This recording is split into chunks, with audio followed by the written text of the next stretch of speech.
Това е рецепта великденски сладки, която е специфична само за Великден се правят, но може и за други по-особени случаи, по-специални случаи.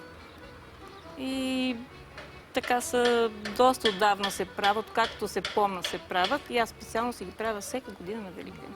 Кой от всичките дни на Великата седмица използваш за това занятие? В неделя.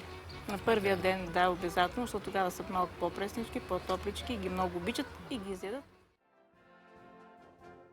Продуктите са килограм брашно, 5 яйца, кофичка кисело мляко, 200 грама захар, супена лъжица сода бикарбонат, една щипка сол и едно пакетче ванилия прах.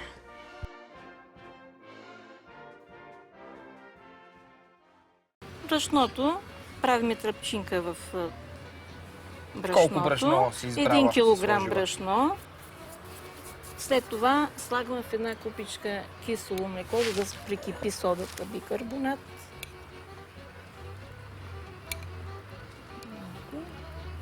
И сега слагаме содата. Колко сода? Една равна лъжица. Супена лъжица, да. Равна супена лъжица.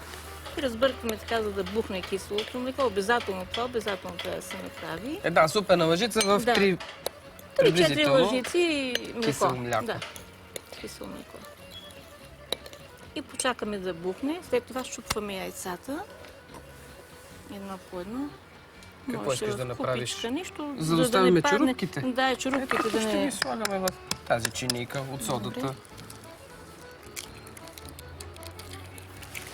Всичките ли яйца са за тези 5 сладки? яйца, да. 5 яйца се слагат. Блага рецепта. Дано са хубави яйцата, да не стане нещо беля, защото ми се е случвало. Аз по принцип по-отделно си ги чупа яйцата. В купички тогава слагам в тестото. Сега слагаме щипка сол. След това ванилията. С две думи, това е или едно достатъчно. пакетче ванилия прах, или половин пакетче половин. захар с Захарта ванилия. 200 грама. Това е. Сега слагаме кипналото млеко с содата. Изглежда лесно се приготвя рецептата. Да, защото наведнъж се слагат всички продукти, умесва се, хубаво се умесва и почваме да месим. А то колко е общо? Една кофичка.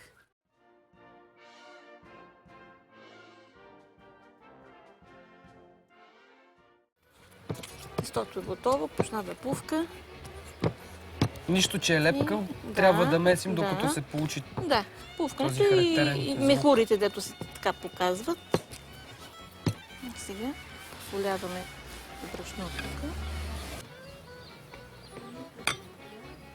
Може и с лъжичката да го извадим с тази лъжичка, ще ползва. Да. Сега поръсваме с брашенце и почваме да разточваме кората. Кората трябва да е на дебелина около 1 см.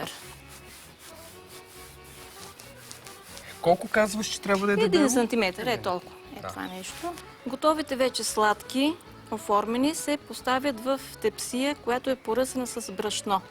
Равномерно навсякъде. И специфично, което за тези сладки, и трябва да престоят обязателно 15 минути. 15 минути престояват, тогава се пекат при 200 градуса в печка. А сега вече може да покажем и готовите изпечени сладки. 3-4 супени лъжици от млякото се смесват с сода, а в отделен съд се разбиват яйца, поръсват се с сол и ванилия. В средата се оформя кладенче от брашно, сипва се захар и сода, прибавят се яйца и кисело мляко.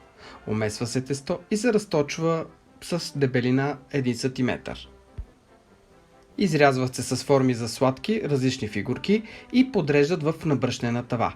Така се оставя да починат 15 минути, а след това се пекат на 200 градуса до зачервяване.